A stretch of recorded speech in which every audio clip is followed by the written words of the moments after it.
తర్వాత రోసయ్య గారు కూడా చేయలేకపోయారు. కిరణ్ కుమార్ రెడ్డి వచ్చిన తర్వాత సీఎం అయిన తర్వాత టెండర్లు పిలిచాడు. అది కూడా 20-25 సార్లు సమైక్య ఆంధ్రప్రదేశ్లో ఎవ్రీ టైం అసెంబ్లీలో వచ్చి అక్కడి నుంచి ప్రాజెక్టు యాజ్ ఇట్ ఈస్ ఉంది. ఆ సమయంలో బైఫర్కేషన్ అయింది. అప్పుడే ఈ రాష్ట్రానికి న్యాయం చేయాలి, ఎట్లా కాంపన్సేట్ చేయాలనుకున్నప్పుడు ఇది ఒక ముఖ్యమైన ప్రాజెక్ట్. పోలవరం ఒక నేషనల్ ప్రాజెక్టుగా ఇచ్చారు. అక్కడి నుంచి నేను ముఖ్యమంత్రి అయ్యాను. ప్రాజెక్ట్ ఇచ్చారు, చట్టంలో పెట్టారు, కానీ ఆ 7 మండలాలు ఇవ్వలేదు. ఆ 7 మండలాలు ముంపుకు గురవుతాయి. ముంపుకు గురైతే ఆ మండలాలు రాకపోతే ప్రాజెక్ట్ కాదు. అప్పుడు కేంద్రాన్ని గట్టిగా అడిగినప్పుడు నేను ఆ రోజు ఒకటే చెప్పాను, నేను ముఖ్యమంత్రిగా ప్రమాణ స్వీకారం చేయాలంటే ఈ 7 మండలాలు ఇచ్చి ప్రాజెక్టు పూర్తి చేస్తామంటే నేను ఇది చేస్తానని ఆ 7 మండలాలు ఇమ్మని అడిగాను. ఆ రోజు ఎన్డీఏ ప్రభుత్వం, థ్యాంక్స్ టు దెమ్, 7 మండలాలు ఇచ్చిన తర్వాత పార్లమెంట్ సమావేశాలు సమన్ చేశారు. ఎప్పుడు కూడా చరిత్రలో క్యాబినెట్ ఫార్మ్ అవుతానే పార్లమెంటు ఇచ్చేసి రెగ్యులర్ బిజినెస్కి వెళ్తారు. అట్లా కాకుండా పార్లమెంట్ సమావేశాల కంటే ముందు ఒక ఆర్డినెన్స్ పాస్ చేసి ప్రెసిడెంట్ ఆమోదించి తర్వాత పార్లమెంట్ సమావేశాలు పెట్టారు. That is the difference. ఆ విధంగా మన చిరకాల కోరిక నెరవేరే ఆశలు వచ్చాయి. అక్కడి నుంచి 28 సార్లు క్షేత్రస్థాయికి వెళ్ళారు. 82 సార్లు వర్చువల్గా సోమవారాన్ని పోలవరంగా చేసుకున్నాం. అదొక ప్యాషన్. ఒక మాటలో చెప్పాలంటే అది ఒక అబ్సెషన్. పోలవరం అనేది ఎట్టి పరిస్థితుల్లో కంప్లీట్ చేయాలి. పోలవరం ఆంధ్రప్రదేశ్ రాష్ట్రానికి ఒక వరం. ఇది కంప్లీట్ చేసి జాతికి అంకితం చేస్తే జాతి బాగుపడుతుందనే ధ్యేయంతో రాత్రింబగళ్ళు పనిచేసాం. 72% పనులు పూర్తి చేశాం. 11,762 కోట్ల రూపాయలు ఖర్చు పెట్టాం. ఒకే రోజున 32,215 క్యూబిక్ మీటర్ల కాంక్రీట్ పనులు పూర్తి చేసి గిన్నిస్ ఆఫ్ బుక్ వరల్డ్ రికార్డులో స్థానం సంపాదించాం. డయాఫామ్ వాల్ 414 రోజుల్లో పూర్తి చేశాం. 100 మీటర్ల లోతు డయాఫామ్ వాల్ని 414 రోజుల్లో పూర్తి చేశాం. స్పిల్వే గేట్లన్నీ డిజైన్లు సిద్ధం చేసి గేట్లను అమరించి, అదే మార్గం మీరు చూస్తే ఎక్కడికక్కడ స్పిల్వే కానీ స్పిల్ ఛానల్ కానీ ఇవన్నీ పూర్తి చేశాం. కాఫర్ డ్యామ్ కట్టాం. లోయర్ అప్పర్ 2 కాఫర్ డ్యాములు కట్టాం. ఎప్పటికప్పుడు కేంద్రంలో ఉండే ఉమాభారతి, ఆనాటి మంత్రి, తర్వాత నితిన్ గడ్కరీ, ప్రధానమంత్రి గారికి కూడా ఎప్పుడప్పుడు బ్రీఫ్ చేస్తూ ఈ పనులన్నీ పూర్తి చేశాం. 4,114 కోట్ల రూపాయలతో ఆ రోజు పునరావాసం చేశాం.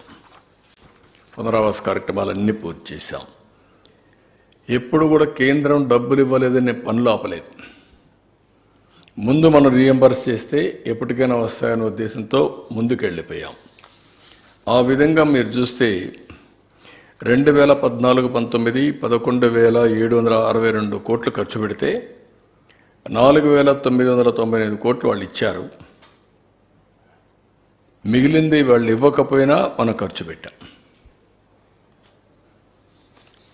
మళ్ళీ తర్వాత వచ్చింది ఆ డబ్బులు, అది కూడా నేను చెప్తాను. ఈ విధంగా మొత్తం ప్రాజెక్ట్ని ఒక ఎట్టి పరిస్థితిలో ఈ ప్రాజెక్టు పూర్తి చేయాలి అనే తపన, ఒక డిటర్మినేషన్తో ప్రభుత్వం ముందుకెళ్ళాం.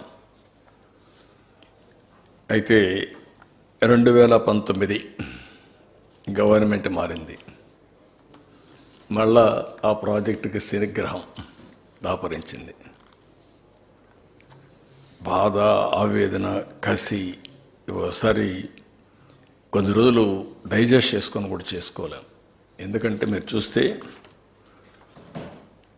82 సార్లు నేను నెలవారీగా హైదరాబాద్లో ఒకప్పుడు సర్ప్రైజ్ ఇన్స్పెక్షన్స్కి ఒక 75 సార్లు 75 సార్లు వెళ్ళాను. ఈరోజు ఆ సిటీ అమారుగా ఉందంటే 75 సార్లు చరిత్రలో ఏ ముఖ్యమంత్రి క్షేత్రస్థాయి పరిశీలనకు పోయి ఉండరు. బస్సులో వెళ్ళడం, తిరగడం, బస్సులో ఇన్స్ట్రక్షన్స్ ఇవ్వడం, అక్కడి నుంచి సెక్రటరీకి పోవడం, అవన్నీ చేసేది డెవలప్ చేశాం. అదే మరి 82 సార్లు వర్చువల్గా చేసి 28 సార్లు నేను ఇది చేసి, ఒకసారి పండుగ కూడా దీపావళి పండుగ ఏదో ఉంది. ఆ రోజు నేను అమెరికాకు పోతూ గడ్కర్ని నాగ్పూర్లో కలిసి ఆ రోజు కూడా ఆయన ట్రబుల్లో పెట్టి ఈ ప్రాజెక్ట్ గురించి మాట్లాడి వెళ్ళాను. నేను ఆ రోజు ప్రాజెక్టులో వాళ్ళు కొన్ని విషయాలు చెప్తే నేను చదువుకొని రాత్రంతా మా సెక్రటరీ వాళ్ళందరూ చదివించి నేనే హైకోర్టులో సుప్రీంకోర్టులో లాయర్ మారిగా వాళ్ళ దగ్గర ఆర్గ్యూ చేశాను. వర్డ్ టు వర్డ్ మీరు చెప్పండి, మీరు అంటున్నారు ఇది సెంట్రల్ ప్రాజెక్ట్ కాకపోతే ఏమవుతుందని కూడా ఆర్గ్యూ చేశాను. వాళ్ళు కన్విన్స్ అయ్యారు. అంత ఇదిగా చేసిన ప్రాజెక్ట్ని విలువ తెలియని వ్యక్తులు వస్తే ఏ విధంగా ఉంటుందో అదే జరిగింది. విలువ తెలియాలి, వాల్యూ అది ప్రాజెక్ట్.